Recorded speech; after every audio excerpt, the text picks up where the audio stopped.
breaking news. And we start right now with that breaking news tonight from Milford, and now former police officer on the other side of the law.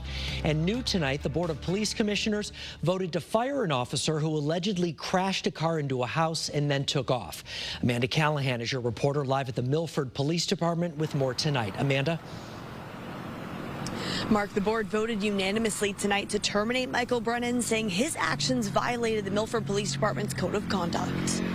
All in favor? Aye. After a decade on the force, Michael Brennan was fired as a Milford police officer.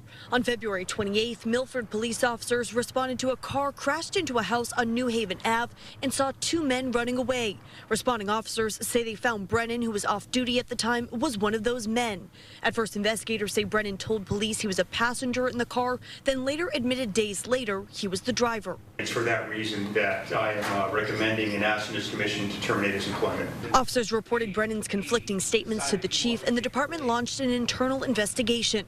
On March 14th, Brennan was arrested for evading responsibility, driving too fast, and interfering with a police officer. It is well established in Connecticut law and policy that dishonesty by a police officer is among the most serious forms of misconduct. After hearing a presentation of the investigation, the Board of Police Commissioners voted Brennan should not keep his job, serving the city of Milford. Officer Brennan made a series of deliberate choices to flee, to lie, to conceal, to shift blame. Those choices have consequences. Brennan had been on administrative leave since April 1st. He is expected to go before a judge in Milford Superior Court on May 20th to enter his plea. Reporter live Milford, Amanda Callahan, Channel 3 Eyewitness News.